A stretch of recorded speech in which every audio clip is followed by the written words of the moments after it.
This should be... Oh, the smoke and this should everything? be good for a laugh. And trust me, it won't take much of your time either. Not as cute, but more useful. It's because he actually gets neon wall if you don't have the chip. So, you see our health right now? Oh my god. That's what he means by the air is poison. Still, again, animatronics need to breathe. What? Yeah, that's a bit strange, I admit, but, yeah. I mean, it's Also about... that- It also makes the about as background much with sense the- as, in Warframe. Yep. Oh, you need air. It's like you're a robot. Why did I do Also, that background with that bunny rabbit is you can't really see that character. Oh yeah, he kind of blends in with his environment. That is how the fax machine do.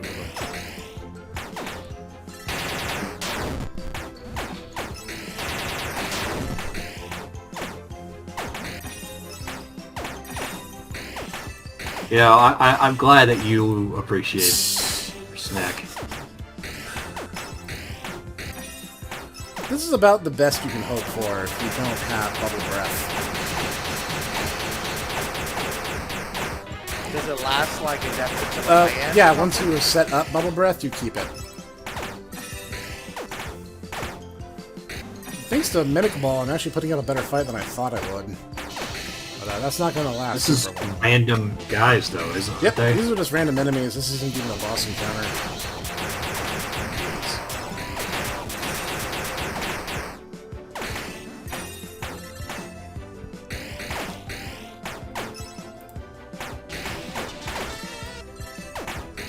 Yep, even with the best feeling in the game, I'm barely hanging on, and now they're using boss tier abilities on me. I saw that using like the snowball Yep. attack. There goes Spring Bunny.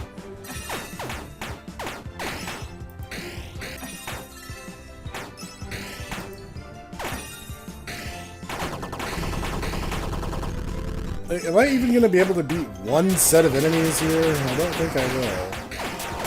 Oh, that's not looking good. Oh, that's definitely not looking good. Alright. That was a nice attempt. That also answers my question. I was wondering, does smoke just take you to 1 HP? Does it actually kill you? It does! I was only holding on because of gift boxes. Terrible. And that's that. And now you know I have never beaten the secret dungeon.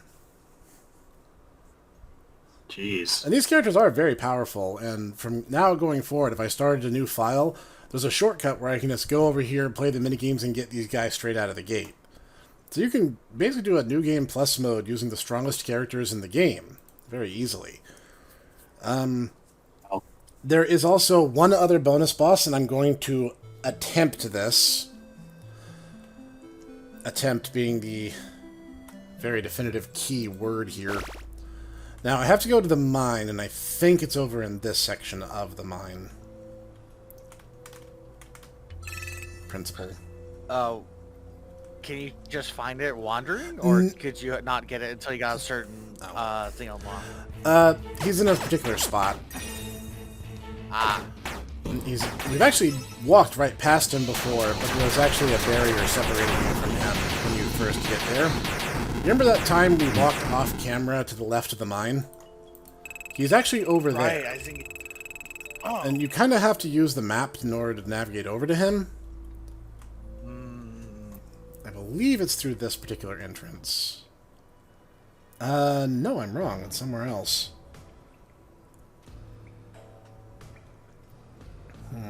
It might be the funhouse. Like I said, he respawns. There's security. wait, there's an entrance to the mines of the funhouse. Nope. I'm going to go someplace else. I think it was...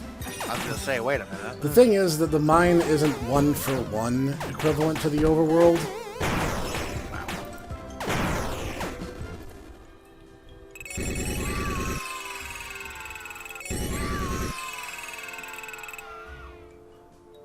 I'll be honest, I've never beaten this boss before either, so this is going to be a science. A science. A science.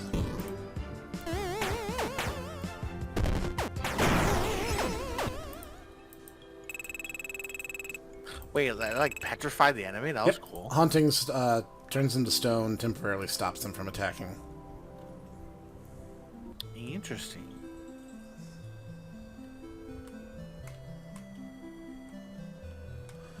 Oh, if you're wondering why there's a random lock locking off nothing, it's because you remember way back in episode 1 when I queued an event talking to a glitched Fredbear?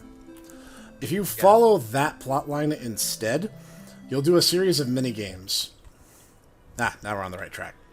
That series of minigames corresponds to the post-night minigames in Five Nights at Freddy's 3.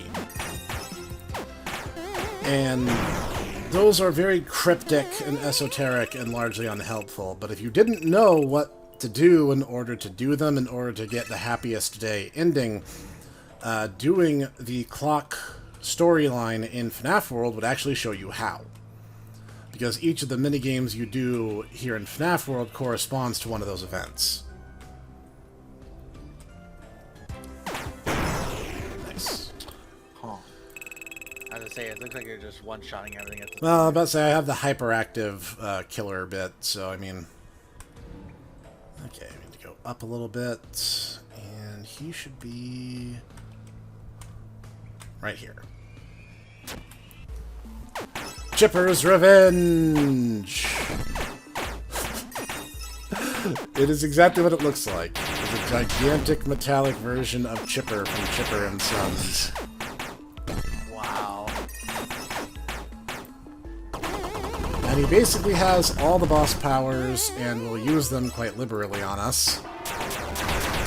And I'm going to see if I can beat him. I have never pulled it off before, so if we do, that's a heck of a high point to end the LP on. And if I don't, well, then nothing has changed. Oh, you've never beaten this character? This guy is a very tough boss encounter who, as you might note, doesn't have a health bar either. He's actually stronger than Scott's avatar character, or the end boss, though he has several similar powers. Hunting actually seems to be working. That's pretty good. Slow him down a little bit. Is it working? I do notice he's not attacking, but I'm also noticing that, you know, he doesn't stop moving like the other one. Yeah, the bosses never stop their animation cycle, even if haunting actually works. So it's a little unclear at times if it's actually taken or not. Yeah, his normal attack did over 2,000 damage. Sorry, I stepped away for a second, and I come back, and, you know, we're fighting... Yep, we're fighting Chipper. Like a gigantic metal version of Chipper from Chipper and Sons. This is one of the strongest optional bosses in the game. As I was telling Clockwork, I have never beaten him before.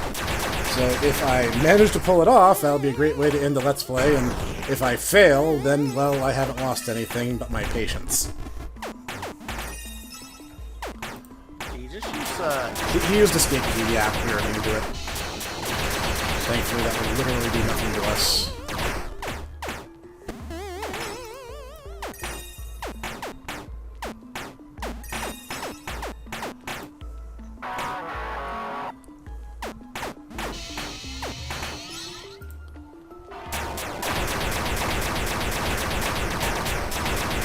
Jeez.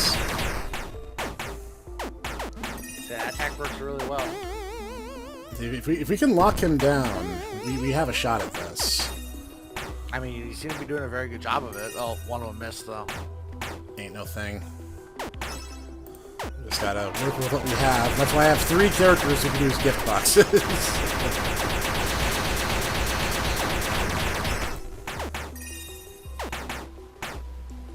Notice you're not really using the Halloween characters. I would have to level them up from level 1, so they'd actually be a little bit weaker than what we have at present.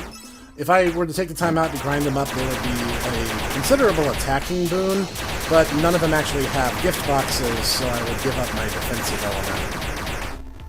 Don't get me wrong, if I could make something like Slasher land very consistently, then it wouldn't even matter, but that's a long shot gamble.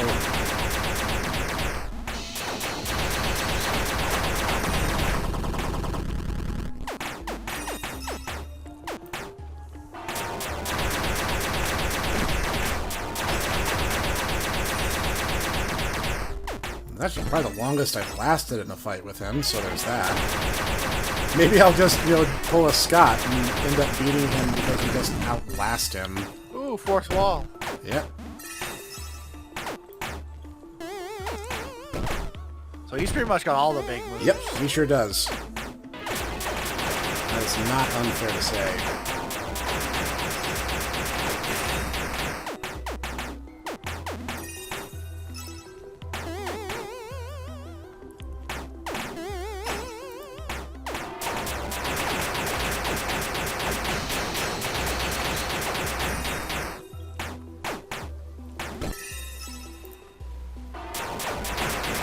Like, I'm playing the cave music, so like the background music is actually this really like lullaby of a song. But I'm like, it's kind of mellow. I don't want to die. It's like mellow. It's like mellow, like you say mellow cave song while you're fighting one of the hardest bosses. Yeah, in the game. it's like I really want to win.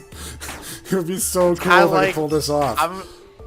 I'm not gonna lie. It's kind of like when you're playing. When I first went into Snowcloak in 14. Like this is a really like soft, like kind of mystical song for going around killing dragon heretics and fighting Fenrir and stuff like that. I get it. Oh.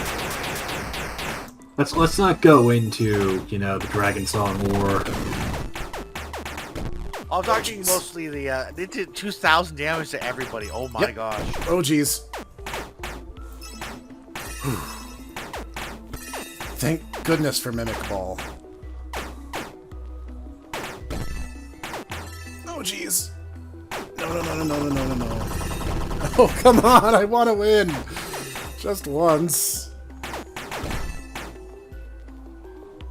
He still got so much more aggressive all of a sudden. Yeah, he really has. I don't know if he has an AI routine or change or not, so like maybe that's a good sign. Maybe he's low on health, but I'm not going to count on it because I've never done this fight all the way through, so I can't prove it.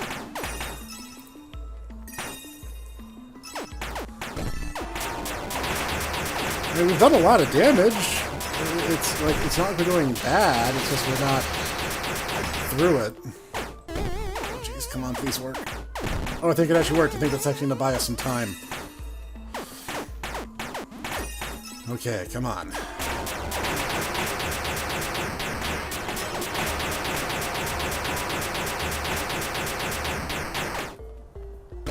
Oh, jeez. Oh, he does have jump scare. That's not good. I don't have any really reliable healers on B team. So I'm really just going to have to hope that we can shrug that off. Mostly everybody still has the boxes. Okay, just punched through a couple of them, but I think I can... Ah, thank goodness he wasted his turn there. Thankfully, escape key literally does not work on us. And cannot work on us with that chip.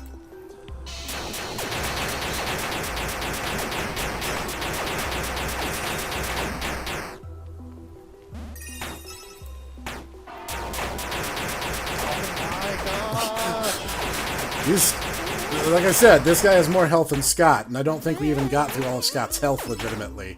What was that attack? Water hose. That will auto kill you if you have 30% or less HP. Ooh. Well, he's either have full health or no health, so I mean, I guess that was a waste of a turn too, technically. Yeah, I'm not going to sneeze at it if he ends up doing something, because even if he auto kills us, if we have gift boxes, it's the same as him just like hitting us real hard. So ultimately, that doesn't change anything.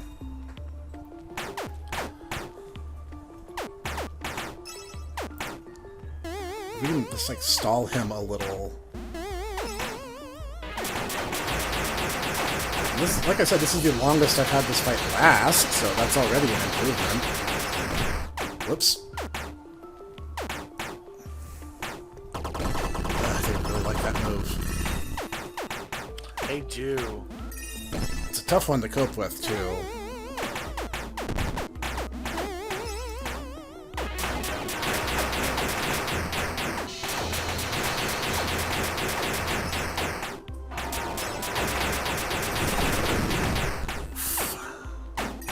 That was my most of me.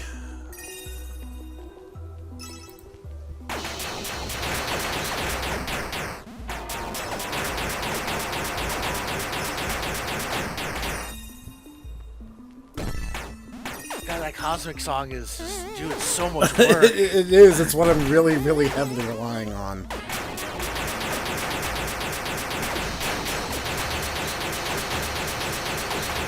You've got to be doing at least 2,000 to 3,000 damage a rotation. Yeah, And so much health. Yep. Not to mention our bites are attacking. Like they have not stopped attacking at any point. Like, even when I slow down, they're not.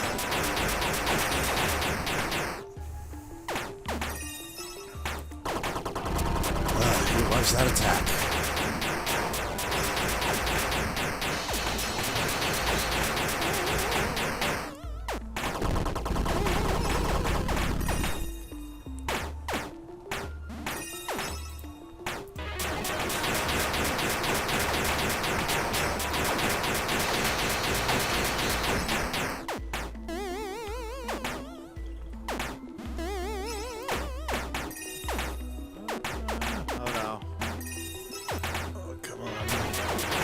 We've got to be close at this point. Got to be somewhere. Like, my only regret is not getting the, like, grinding up the coins to get the laser eye thing for boss fights, but, like...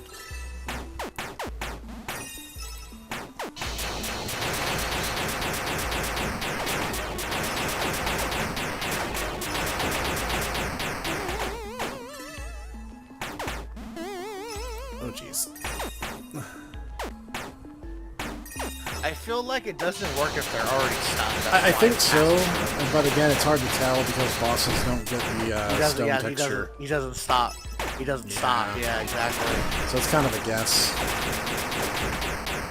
It's just like, golly, I hope this works.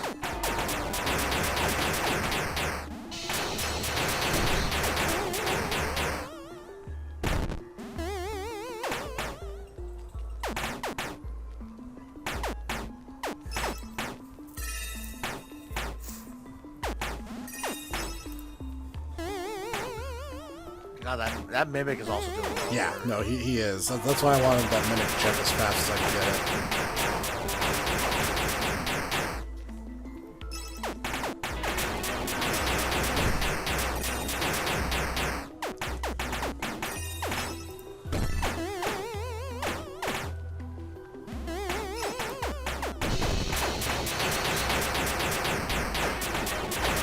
Actually got Funtime Foxy. Yep. Don't worry, I'll keep your waifu safe.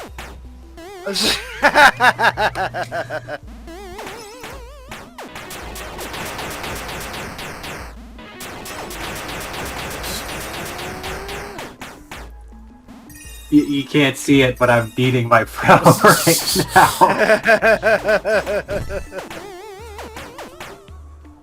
It's okay, I understand. You want to keep your waifu safe. Well, you never got to yours, so you died right before Cypher, Yes! as I recall. I did it! Oh! I Holy finally crap. beat that guy. And you one didn't. XP and one token. Oh wait, whoa. Yep. This isn't fair. It's never fair. It's supposed to be me. It's always supposed to be me. My world was lush and beautiful, full of strange and colorful creatures, but no, that wasn't enough for you. You wanted to be scared. You wanted to feel dread. And what happened to me? What happened to us? Obscurity. You haven't seen the last of me. Freddy Fazbear isn't the one who will be sharpening his teeth on your bones. It will be me. It will be me. Jeez. The end. And for finally putting that guy in his place, I get a trophy on my screen to prove my victory over him. Nice. Wow. I'm assuming there would be one trophy if you go through and beat the Halloween thing. And everything, Yeah, right? there's one for killing the bonus dungeons boss, and there's one. The Pearl is supposed to be on here too. I don't know why it isn't, because we've already done that. And I think there's a third, and I might be just forgetting it. But yeah, essentially we've covered the better part of FNAF World, with the exception of the clock storyline, which I'm not going to do, at least not right now. What were your guys' thoughts? This game is... It's piqued my interest in a lot more ways than I thought. I thought it was going to be like ho-hum. It's going to be, you know, hey guys, remember about this? Freddy Fazbear and Fazbear? It seems to really enjoy playing with things. And it's honestly very postmodern, but not in a mass. If that makes any sense. Yeah, no, so we talked a little bit about that when we did our Halloween review last year. How it can be used as something of more of a framing device, something that you play with convention, but you're not doing it like in mockery of the genre. Right. And a funny thing that I didn't even mention this in one of the videos up till now, this game's delisted off of Steam. I don't know why, but it is. There are still ways to download it, however, because apparently it's still on the server somewhere. But yeah, you have to kind of jump through some hoops to actually get this game if you haven't already. Oh, I wonder why it is. I don't know. Maybe I'll reach out to Scott and be like, hey, I really like FNAF World, and I know I'm like one of 10 people who say that, but like, what's the deal? Well, I mean, no, I kind of can probably guess. Like I said, when this game first came out, it cost money. It was a $10 game, and it was also a lot simpler. Like, the overworld kind of used those Atari-style graphics. It didn't have the 3D renders that we have now. And basically, it got, I want to say, very positive reviews on Steam. And Scott's basic response was, yes, well, that's not good enough. And they took it down, overhauled the game, re-released it, refunded everyone who had paid, and then like expanded it again in the Halloween expansion later on. Just adding more and more and more content. And I feel this is probably one of the most underrated titles in the FNAF franchise. And I think people were really overly harsh on it because we just came off the heels of FNAF 4. Which was, in many ways, the darkest and most grim of the FNAF games. So I totally get Scott wanting a break and just like, I need a breather, I need something funny and lighthearted and not full of child death. Do they also get pretty meta as well? Some of the games more than others. 3 kinda did. Not all that much, I guess. 3 kind of dabbled in it, and I can't really think of many others. Like a lot of the game focused more just on like, okay, you're in this unfamiliar situation with all these weird robot things, and maybe they're haunted, and maybe it's a glitch, and we're not gonna tell you. You're gonna figure it out for yourself. The lore is pretty dense and winding and esoteric, and even I'm not fully convinced I have it all, straight. Maybe I'll sit down and do like a FNAF lore as I understand it video. Talk about it. Watch. Somebody will come out, and be like, I in Freddy Fazbear story. You are entirely wrong. Story and like everybody else. But yeah, pardon me while I use my Bitcoin pipe. I'll be honest, I never played any of the Five Nights. Like I played a little bit of like the first one, but I never really got like into like all the games or anything like that. This is probably I would say is a pretty interesting ride for what it is. And it is pretty silly, and I did like the kind of meta he was kind of getting into at the end. Wow. I didn't even get. I was going to show off some of their powers, but there is one last conversation I believe we can have now, or not. There we go. Oh, there it goes. All right, you ready to? Nope, he's just repeating himself. Okay, he's supposed to have another conversation. He mentioned Circus Baby, which was our first teaser for FNAF Sister Location. And then, I think once you clear the bonus dungeon and you come back, you'll actually find him, like, dead on the floor in a pool of blood. And it's like, we're not sure what the takeaway is. Like, some people speculated Scott, and some people are like, no, it can't be Scott, it's the guy who built Circus Baby.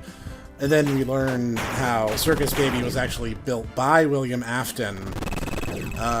Because it seems like when you get down to the depths of Freddy lore, wow,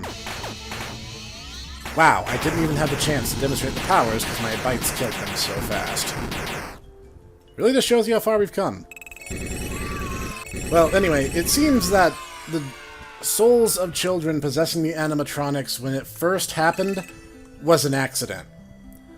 But the subsequent repeat offenses, not so much. And it turns out that Circus Baby ended up grabbing and dragging into it the daughter of William Afton himself. And the second arc of the game, largely Sister Location, Freddy Fazbear's Pizzeria Simulator, harped on the tragedies of the Afton family, as even for a serial killer, the dude apparently had a wife and 3 kids, and his own involvement in the Fazbear franchise is pretty much what led to their untimely demise. So, you know, if you guys are ever having a bad day, just tell yourselves, at least I'm not stuffed in a Freddy Fazbear suit. Funny, actually. There is I was been rereading One Punch Man, and one of the villains in the arc that I stopped at, I'm sure I'm a few volumes behind now, is literally a guy stuck in a mascot costume, but because his character is this, like, basically like a not American cartoon character, his power, so to speak, is he will not die, because he cannot die. Oh, jeez. And so, yeah, he's Phoenix Man, because his character, Duncan Bird, just, well, stupid, just could never die. He would always come back in an episode. And so the actor who was playing him kind of became a... So you gonna fight security with this team? I was actually gonna... Well, I'm gonna level up just a little bit, and then we're gonna give it a try. Because this team will hit hard. In the event you didn't see it, when I used Fourth Wall on that guy back there, it did almost 4,000 damage. And then Mimic was gonna mimic the attack and do what, like half the damage? Right. The Mimic is a perfect Mimic. It doesn't have any reduction value. Oh. Now, you want to know something else that's kind of funny, is the damage that damage-dealing bites deal is somewhat based... is based somewhat on the last animatronic who took a turn. And generally, since your party will be roughly around the same power as every other member... Oh, hey, Plush Trap. Wow. So it wasn't you taking a chunk of, you know, the abstract concept of the relationship between viewer and, you know, work that killed him. No, it was the fact that you had your intent. Yep. Welcome to FNAF World. Yeah.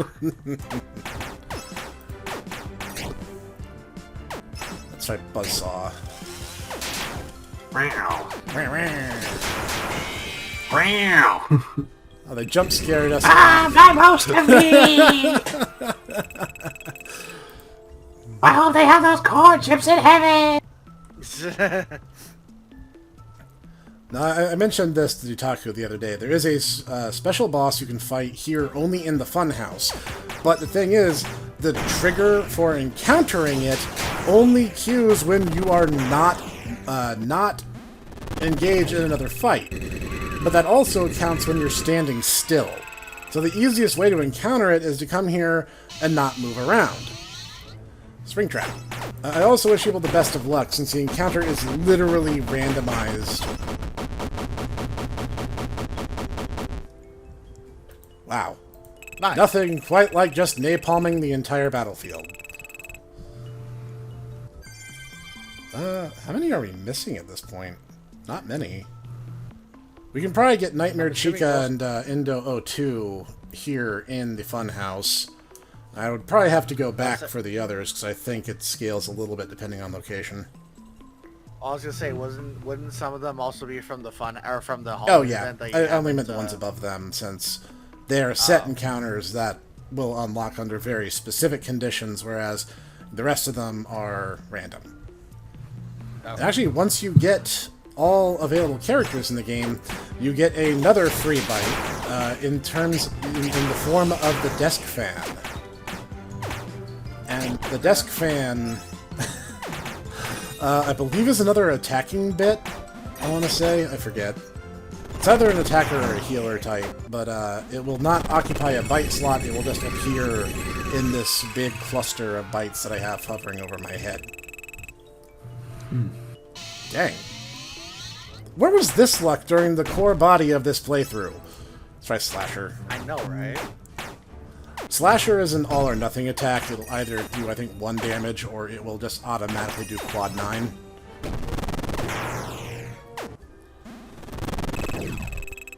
The Endo couldn't handle the truth of the fourth wall.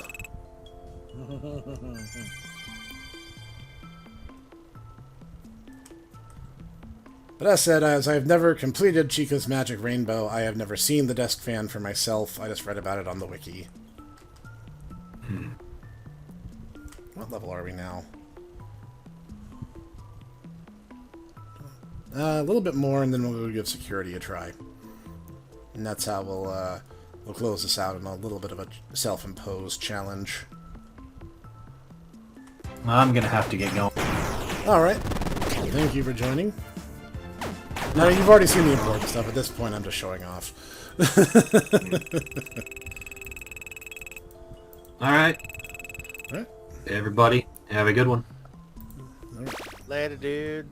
Let's just go. Let's bring this Let's Play to a close the hard way. Or the easy way. We'll find out which it is. Jackal Bomber.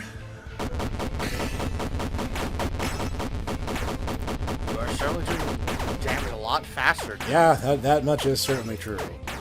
Jackal Bomber. Feels like I can just use Funtime Foxy as my healer now. Use her to get the gift boxes up and just keep the others on the attack. As long as Funtime Foxy survives. Right. Too. That is the asterisk, right? But I have some guys with the gift boxes in the back party, so it's not like I'm taking too huge of a risk.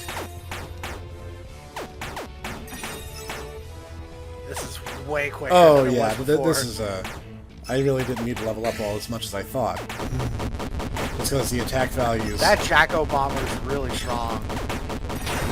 Yep. Especially with the That's a few level ups right there.